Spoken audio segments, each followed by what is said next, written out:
Hello and welcome to Lightcast webinars. Thank you for joining us today as we're going to unpack independent training providers and how they use data and local market insight.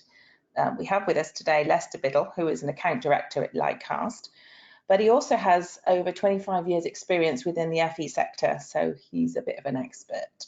Anyway, if you have any questions during the presentation, please put them in the questions box in your control panel and we will endeavour to get back to those at the end of the presentation. And I will be sending out the slides and the recording from today's presentation afterwards, so in a follow-up email, so keep your eyes open for that. So without any further ado, I'd like to hand over to you. Hi, Lester. Hi Debbie, and hello everybody who's attending the webinar today. Thank you for joining. My name is Lester, as Debbie has said already, and I'll be taking you through the webinar today. So just before we get going on the actual content of the webinar, I just wanted to share with you sort of why I wanted to do this webinar and why my passion was there to share with you the insights that I found about the labour market data. So as Debbie's already mentioned, I was in the training provider network for over 25 years. I've held various positions from a trainer, quality assurer, up to director level. I also chaired local training provider networks. I was an enterprise advisor for the Careers and Enterprise Company. I sat on LET boards, and I've also been involved in strategic area reviews. So I really do understand the sector very well. And about a year and a half ago, I got introduced to the data that Lightcast were presenting at a meeting, and I suddenly had a light bulb moment, and I thought, crikey, this data is exactly what we've been needing and missing, and it joined so many dots. I'm sure many of you will associate times where we try to get the voice of the employer at the core of what we do. That's what the funding agencies want these days, and that's what should drive the training provision. And getting employers to contribute was always tricky. You try breakfast, morning breakfasts, you'd get the same employers turning up time after time, but you wouldn't necessarily be hearing the voice of everybody. And employers obviously need to be at the driving seat of all the training that's provided and the provision that's given. So this data, when I saw this data, I had that many light bulb moments in that meeting. I thought, I've got to go and find out more about this, and hence, you know, to cut a long story short, I decided to come and work for the company and share what I found out and talk to others about how valuable the labour market data can be for you. So I'm going to take you through my journey, and I'm going to take you through the story of the data and show you some real examples of how it fits into every department for a training provider and why I think it's so relevant and important. And more importantly, how you can access it and how it can be made available for you, and how you can use it in your own business plans moving forwards. So first of all, I'm just going to tell you a little bit about ourselves as an organization. So we are a global leader in market data intelligence, and we've been there around for about 20 years. We've been known in the past as MZ and Burning Glass and various connotations of different names, but Lightcast is the name that we've had now for the last year. And as we go through this webinar today, you'll learn a bit more about what we do, what our products are, and how our data can really help your businesses as training providers become more proficient and excel at what they're doing. Why we do what we do? That's a very good question, and I think the best way for me to explain that is just to play you this very short video, which we released quite recently. So it's about a minute long, and then I'll rejoin you. The labor market is complex. Millions of people, millions of jobs, but they can be disconnected, out of sync. The pieces are out there. You just need to put them together. At Lightcast, we're working towards a better labor market by seeing what others can't see. Our data delivers clear insight for better decisions at the highest levels of government, business, and education. Because when the right people learn the right skills for the right jobs, everything clicks.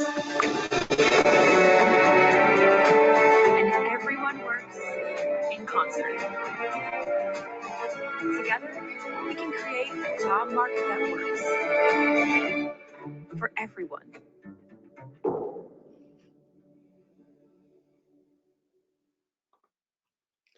So that's a sort of a very broad overview of what we do. We collect all this data, we analyze the data, and then we have it available in a variety of different ways, which I'll talk about later on, that you can actually use to plan your business.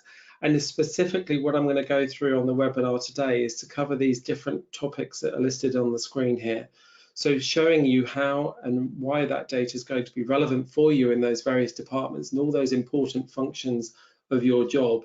It's often the way that we can find that looking at labour market data, there can be some barriers around the time, and it's another thing to do along with many other things that training providers have to do. So busy these days, but it's critical. It's a critical element, I believe, to making your business a success, because employers, as we say, should be at the driving seat of all the decisions that are being made, certainly with apprenticeships, any previous ESF funded projects, and soon to be UK prosperity funds. If you're looking at devolution and going for AEB funding, you need to be aware of the labour market and what the labour market is saying in your local areas. So this is really critical and key to making you successful in the future.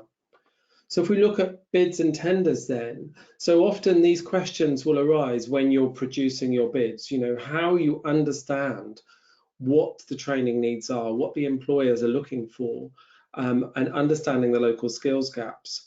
And as much as you can spend time talking to employers and getting feedback from employers, which is obviously a valuable mechanism to get the feedback too, by collating the data that we've got and the data that within labour market intelligence, you get much broader. You're hearing from the voices that don't always fill in the surveys or complete the documentation.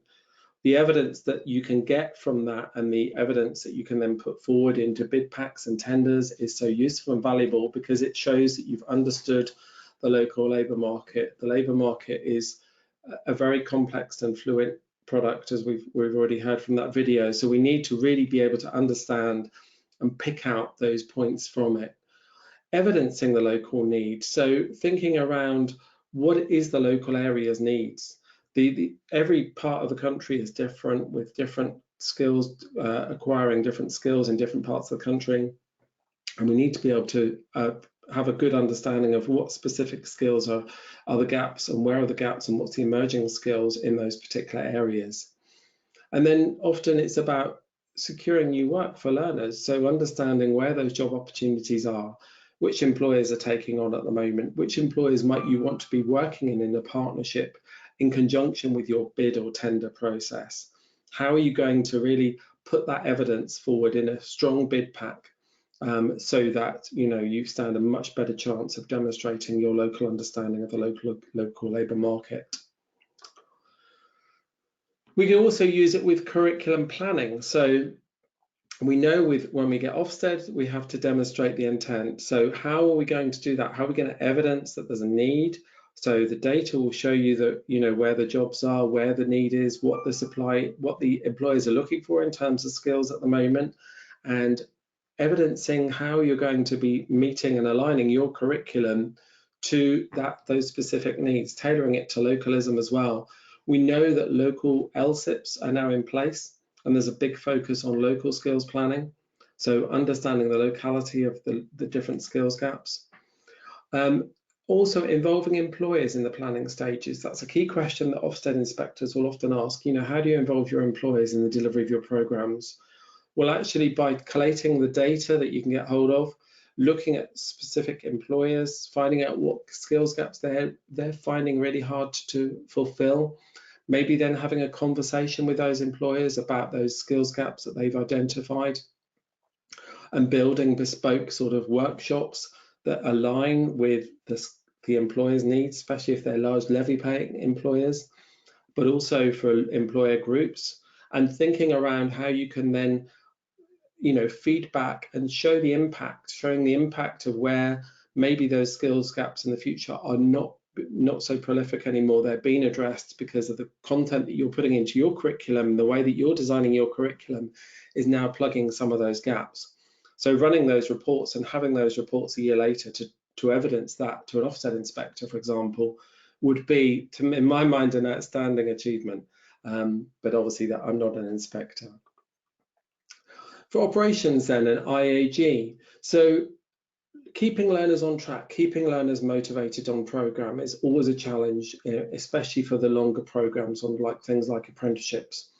So helping to retain them and keep them engaged. And why would this labour market do that? Because when you're aligning the training programs towards the skills gaps and the employer's needs, it's likely that they potentially could get better enhanced return on their employment prospects, maybe more money for doing so. There's no guarantee, but it could lead to that. It enables you to provide them with more informative information, advice and guidance around what is the labour market looking like, look at the transferable skills, keeping them engaged and thinking about what the possibilities might be of getting to the end of that learning programme, and then where their future might be, and even into progression onto a higher level of qualification or a higher level of apprenticeship, for example. It can help with evidence to support the industry awareness. So, and what I mean by that is that many apprenticeship standards, particularly the learners, students, have to evidence that they understand the industry as a wider context. They understand the bigger picture of the industry that they're working in and they represent. So why not use some of this labour market data to produce some materials or some resources, excuse me, that they can use to research and investigate. You know, you can find out who the key employers are in the local areas in the sector that they're working for, or in the local geography or the UK, where's the biggest skill shortage, anything that's going to be informative for them to understand a bit more about the dimensions, and help with mapping the transferable skills. So looking at where those skills are, using the skills taxonomy in labour market, because our labour market has a complex skills taxonomy behind it too, and identifying where those skills could be transferred and lead into a different type of line of work. What sort of other occupation or compatible occupation maybe might you be thinking about in terms of keeping you on track? That also is a way of keeping learners on track if they're becoming demotivated in their current role, but don't want to necessarily give up on their apprenticeship program, for example. Then you could think about how they could transfer over into something slightly different. For sales and marketing, I think it's a really useful tool, because you can really identify what the emerging trends are, understand the gaps, and really focus on campaigns to target those. Understanding the key employers. So who are the key employers that you're working with or in the area that you want to focus on? What are their needs? Are they recruiting apprentices at the moment? Do they have any specific vacancies that are hard to fill? How can you as a training provider go and help them, be it all through a funded training program or a commercial offer, or maybe some other sort of AEB routes or different funded routes that you might be looking at as an organization yourself, making sure that your niche provision is in line with what is in the needs for the area that you're servicing at the time. Finding out, as I say, about the areas that are struggling to recruit. So if you're working on any programs with skills boot camps, for example, or any programs where you've got work placements to find and you can identify and link up with employers that are struggling to find staff to fill the vacancies, and you need to find placements for some of your courses, that would be an ideal opportunity. And I'd certainly be talking to those employers and asking them whether or not there's something we can do together. And finding out where the new opportunities are. So what are the emerging industries, as I say, what are the emerging job opportunities, job titles as well, moving forwards. So you're preparing your own provision and the labour force for the future, getting that ready. For employer engagement, so we know employer engagement is so key, and training providers, I think, have done this exceptionally well over the last 25 years that I've been in the sector. But it's always a challenge, and employers are always very busy, and they're always, hard to pin down sometimes. And the levy has helped to a degree, but it's still a challenge for them. So helping to the employers sometimes to even be aware of stuff that they didn't know. So, it can provide insights with the data that we can get hold of. We can even be telling the employers, certainly big employers, stuff about themselves that they didn't even perhaps realize, which is helpful to build those relationships, have those conversations. It's showing that you've got an understanding and an empathy of what they're trying to do and where they're trying to go. And then you're aligning your services, your offerings alongside of them, so that it's more of a partnership approach and a partnership working together. It could be used for influencing decisions. So, for example, collective forums or collective feedback. So if we sometimes need to put pressure on government to change policies on various things. At the moment, there's a lot of talk in the provider network, obviously, about the funding rates and how they haven't changed for so many years and how they need to go up. Well, again, those employers, if they're struggling to recruit, maybe that you can get those together, identify them through that labour market intelligence research. They're not going to come necessarily knocking on your door, but this is a good opener to have those conversations and certainly get them on board and think about how they can influence policy and decisions moving forwards. So how can all of this be achieved? Well, I think it really is a question of really getting the data, understanding the labour market data, and then focusing that, sharpening your pencils, making sure that you understand the diverse variety of complexities the labour market has to offer, but then what that actually means to you. So, and have that so what question in the back of your mind. So what does this mean? I've just discovered this bit of data. What does that actually mean? And how can that relate to my business? And how can I relate that to my offerings, my provision, and what I'm actually doing as an organization myself, and making those connections. And then that forms a stronger level of connection between you and the employer. It helps you to glean better decisions as well. If you're thinking about going into new areas, new sectors, new offerings, new programs, rather than just taking the guesswork and thinking, sounds quite interesting, you're actually doing it with some sort of informed decision-making process backed up by hard-based evidence, which hopefully would then mean if you get your marketing strategies right and your delivery patterns right, you're going to be much more successful in achieving better results of A, engaging employers, B, getting learners onto those programs, and then most importantly, getting those learners to actually successfully complete the programs that they're actually going on to do in the first place. So the data which we look at within Lightcast is twofold. We have structured data and big data. And the structured data is typically from sources like the Office of National Statistics, labour force surveys, breast, things like that. There's a variety of different structured sources of labour market data out there that you can equally get on ONS yourself if you went on there. The sort of like one of the foundations of structured data is that it's there and it's structured and it's foundation. However, it often is quite out of date. There's a bit of a lag to it. It might be 2 or 3 years old already. So we're blending in our data pack, we're blending in big data. The big data is job posting data. So we're looking at thousands of job boards every day and identifying and understanding the labour market, what jobs are being posted in locations, and identifying how those jobs are being advertised, what the employers are looking for, what sort of specific skills they're wanting, what they're advertising for pay. And obviously the detail has to be in the advert for us to collect that. But then by collecting all of that data, running through lots of different processes and checks and curation of that data and understanding and making sure that we've removed what we call the noise to big data, because big data can have quite a lot of noise sometimes. So all the things where the jobs are being advertised on multiple job sites, but it's the same job. So removing we call it the deduplication process. So getting to the real core data and then blending that sometimes with the structured data gives us a really good understanding and a foundation understanding of the labour market. So that's what we do in a nutshell.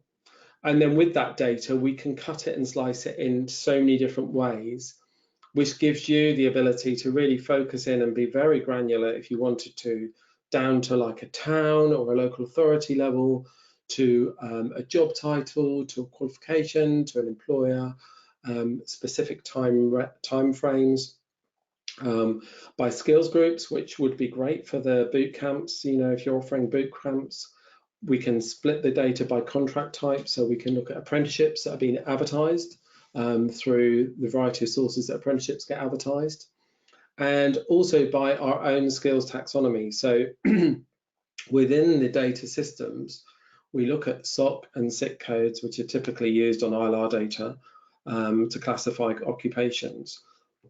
But a SOC code, for example, is limited to 360 at 4-digit level. So that's the maximum split of occupations you can have on a standard occupation classification code from ONS.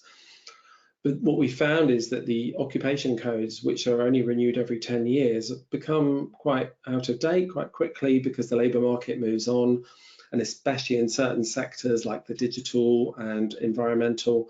The jobs now that have been advertised are jobs that 10 years ago wouldn't have even been thought about. So squeezing them into an occupation classification code is really challenging.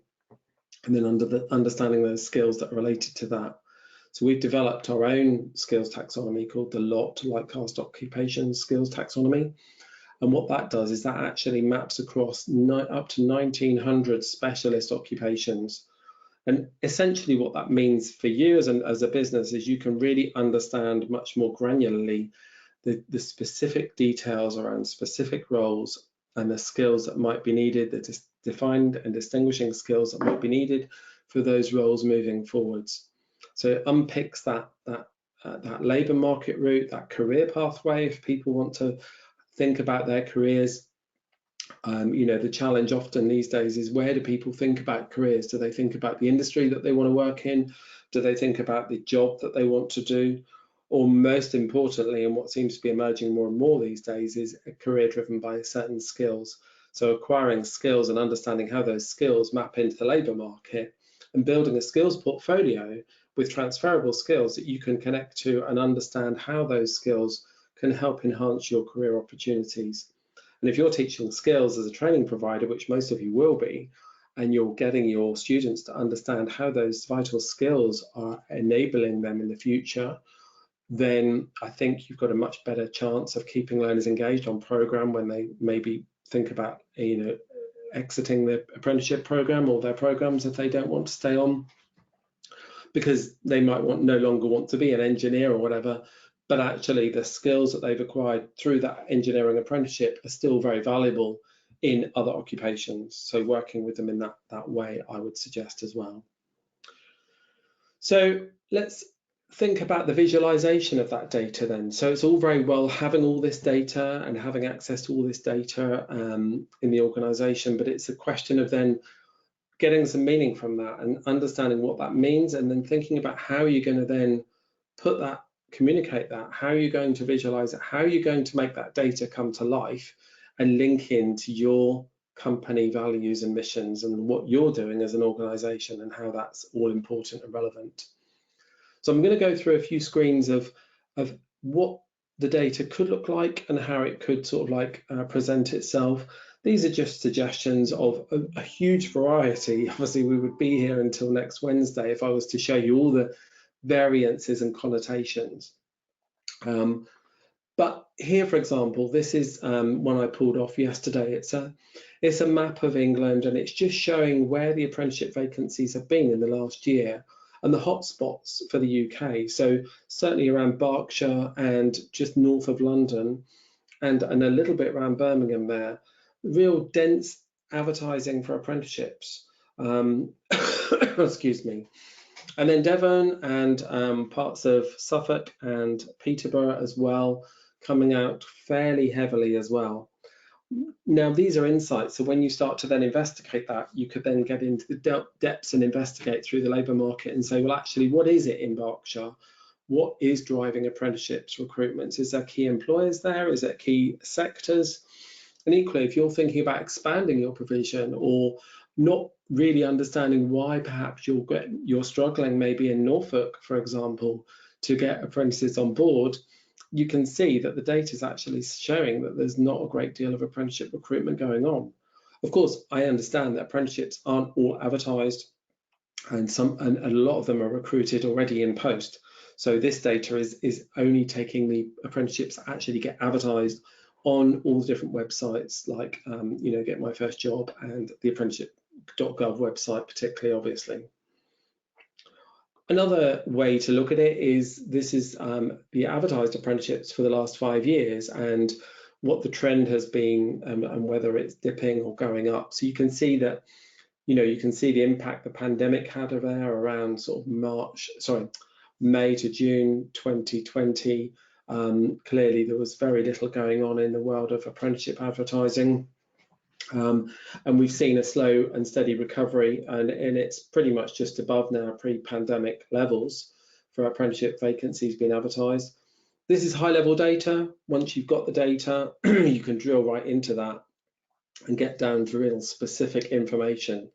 But if you want a starting point of that's what I would suggest, is starting at a higher level to really understand what the market is telling you. Because actually, if you're feeling that your apprenticeship recruitment at the moment is, or apprenticeship advertising is going down when the trend is going up, why would that be? Are you in sectors that are no longer growing? Are you in the wrong sectors, the wrong geography? It could help you really understand your data there.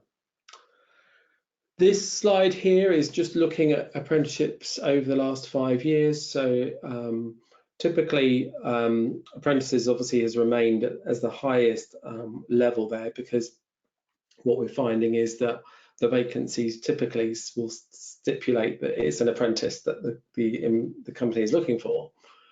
But underneath that data, you're seeing the top 15 titles of apprentices that have been advertised over the last 5 years, and how they're sort of comparing and peaking and going down. So if you look here, you've got, for example, chef apprentices has risen leading up to the year before the pandemic. Then it drops right down during the pandemic year. And then it rose a bit, but actually now it's slowly declining again. So, and is this connected, for example, to the cost of living crisis and the fact that people aren't going out to work so much, or is there another reason? But if you're also in the field of delivering in that sector, you could then identify the employers that perhaps are decreasing through the data, and then have those conversations and make some meaning from that data, and give some draw some real assumptions from the data that you're looking at. Excuse me. So it's good to look at the history and the trends and being able to connect together and see what's happening with apprenticeship titles over the last 5 years. And my other observation from that data as well is that more recently the title of just apprentice is actually growing. So for whatever reason, employers tend to be not necessarily specifically advertising the title of the apprenticeship, but there's a slowly growing trend there to just advertise it as an apprentice. Moving on to another interesting observation I found. So this is the last year. This is the advertised median wages for apprenticeships over the whole of England. And as you can see there, the median advertised wages is just over 18,000, and it's remained fairly level with just a rise of 1.4% overall in the last year. Now, if we compare that to all jobs that have been advertised over the last year in England, we see an overall increase in the median wages of 6.3%. So with a steady incline as we've moved through the months of the year. So therefore, we would expect to see the median wages being higher for all jobs as opposed to apprentices. But one thing that struck me from that data is that apprenticeship wages are not rising as quickly overall in line with the cost of living as opposed to the job market in general. So that's something I think to be mindful of when you're thinking about talking to employers about what they're advertising and what they're prepared to pay apprentices.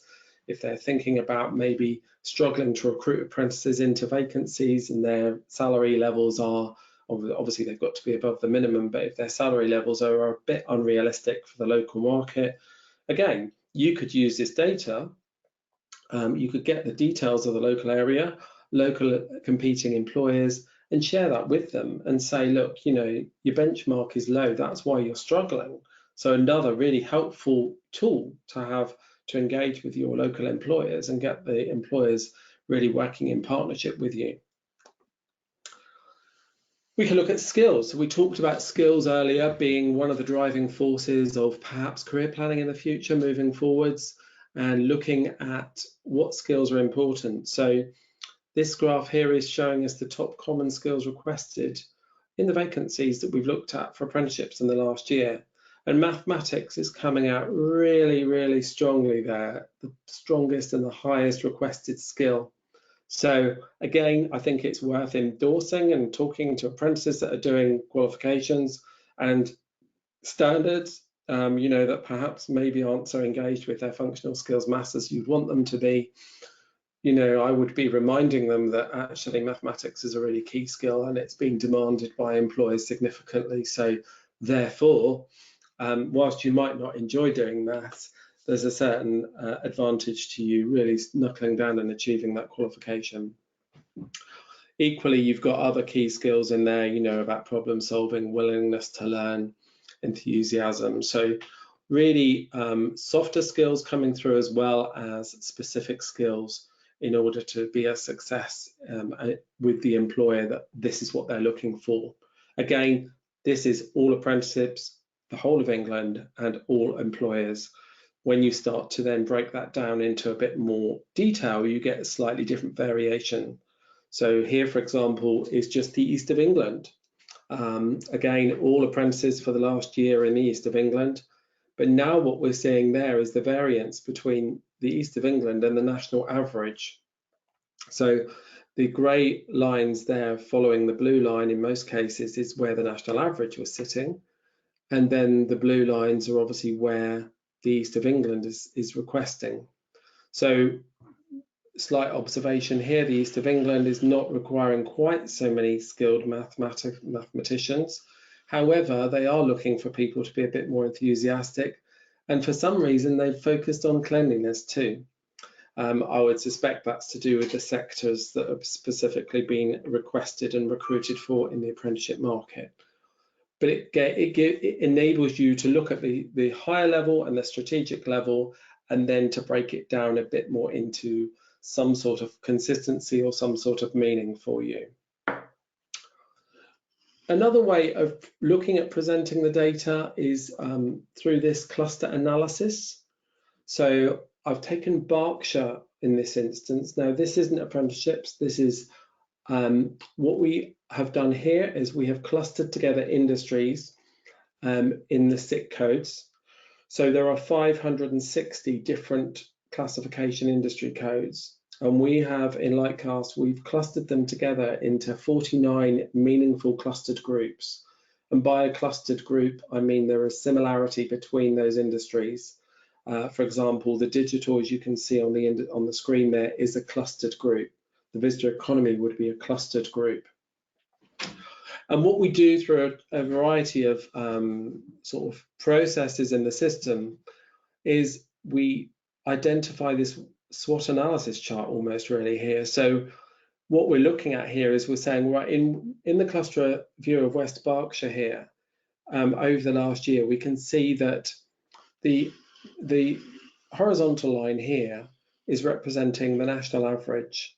So is nationally over the whole of the UK, is that an industry cluster that's in growth or decline? And anything that's above the line as a clustered group is in growth.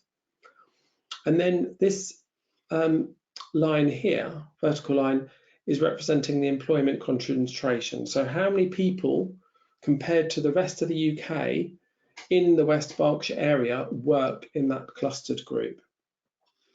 So up here, we've got the strengths. So what we can see here, for example, is that the digital clustered group is a strength for both the national average and also for West Berkshire.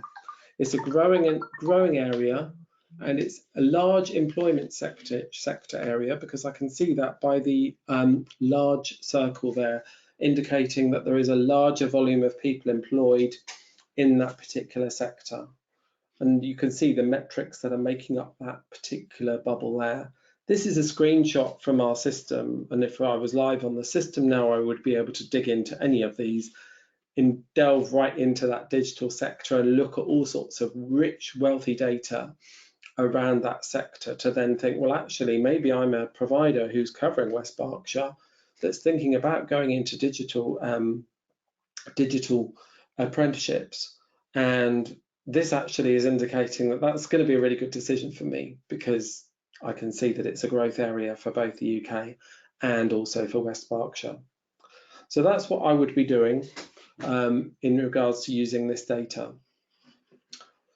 And then finally, the other visualization I was going to share with you is around employer data. So I mentioned before how key it is to understand your employers. So this is just a snapshot I've taken from the system for West Berkshire, again, looking at employer data measurements. So what we're looking at on screen here is saying, right, what are the top 10 companies in West Berkshire that have been recruiting and looking for to fill vacancies, in the last year. I can see from the data that we're looking at here, the intensity. Now, what that means is how hard are they actually having to advertise their vacancies? How many times on average are they putting those vacancies out before they're getting some sort of success? So immediately here I can see this Elysium Healthcare. They're having to advertise quite intensely. They're advertising at a ratio of 5 to 1 compared to some of the other employers in this data set. And their median duration of postings is quite high. So straight away, if I was working in healthcare as a provider, and I was looking at which employers I might want to be having conversations with in West Berkshire, that would be one that would certainly be on my list, because they seem to be having some sort of recruitment issues. We don't know what, obviously, because the data doesn't go into that detail, but it's a conversation piece that I can have with them and share exactly my findings and say, is there anything we can do to help? Have you thought about apprenticeships if they haven't already? Have you thought about skills boot camps? Let's work with you to see what we can do to help your recruitment strategy. And also then as a result, you're going to get work as a training provider, hopefully, because you're understanding their specific needs. Okay. So that's the visualizations. And then what I often hear is barriers. So when I'm speaking to colleagues in the past, when I've worked in the sector, I think generally people understand the need for labour market information, and certainly in bids and tenders, it's almost demanded. And Ofsted really need you to demonstrate your understanding of your local employers.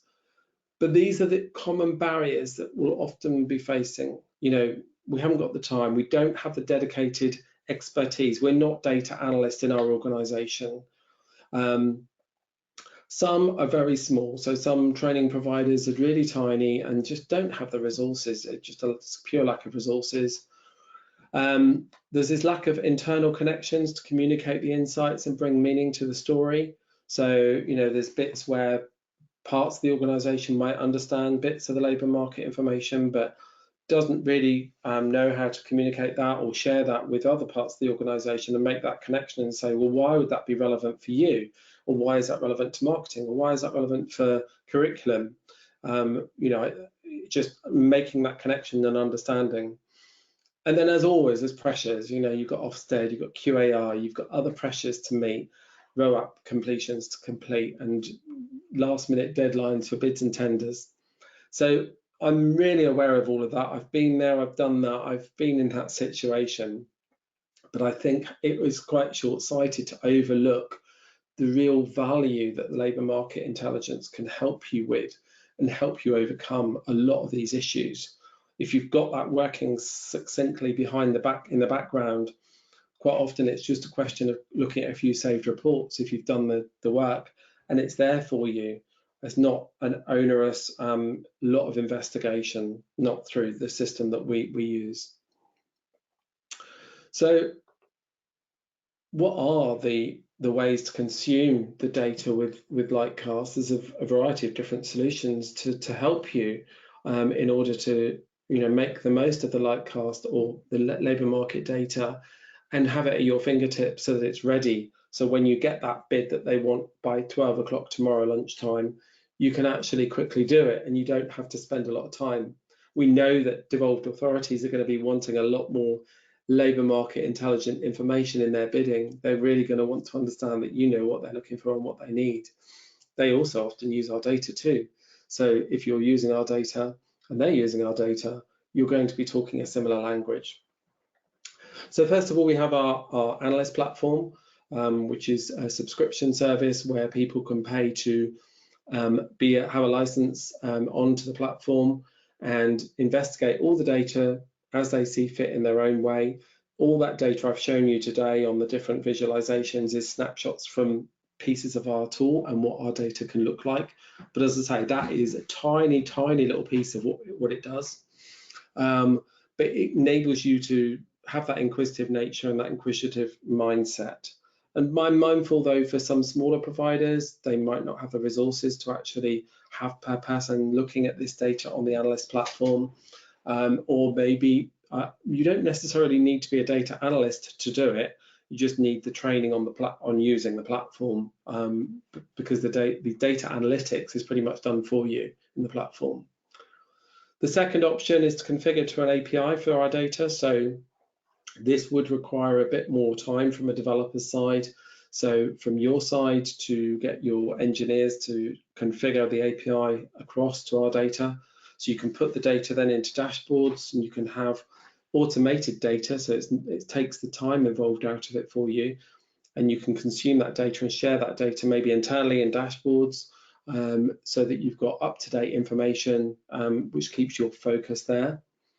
We've got something called the Smart API now, which is basically an enhanced API offering for people that don't have the API specialists in their organizations. It's more of a plug and play. You do need to have some a capability of making some adaptations with the data sets, but the actual scripting and a lot of the processes that are required in the API transition are done automatically, so that it's hence why it's called a Smart API. It's more of a plug and go effect. Then you've got the access via Snowflake. So Snowflake is a software platform that transforms and transitions data. So we've got a software platform, and you can actually on the back of our Snowflake, you can go and access the data and make some inquiries as you wanted to that way. Or we also offer research consultancy. So we have experts within our business. So if you wanted a project, or if you wanted a bid writing or something like that, and you wanted the data that you needed to get together, just to be clarified there, we don't actually write the bid, but we could do the research to support the bid pack. Or we could do research for you in terms of any research questions that you might have. So we're always able to help in that front as well, if that's something that would be of interest. So there's an awful lot to consider there. I hope that has been valuable, and I hope that's given you some insights and some appetite. I'm hoping maybe I've enabled to put across my passion as to why I came and worked for the organisation, and the value that I see to the labour market intelligence, and how valuable and how meaningful that can be for you as organisations across every department that you work with within your businesses, that really can help your businesses flourish. I'm hoping through this process, through watching this webinar, whether you're watching it live or recorded, you've had a few light bulb moments yourself and have actually made some connections. And I'm hoping that that's my quest. I just need to stop now to see if we've got any questions in the platform. If you have got any. Sorry, Lester, I had a look, and there's nothing at the moment. But if anybody wants to put any questions to you now, they can. We just give it a few minutes, if that's okay. Yeah.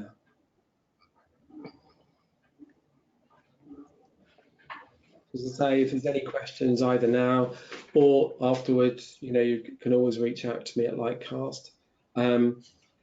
The key thing, I think, from a training provider perspective, is to understand that it will be a challenge. You will get back to your day-to-day job and think, yes, I know it should be done. Yes, I know it's important, but there's all this other mounting work to do.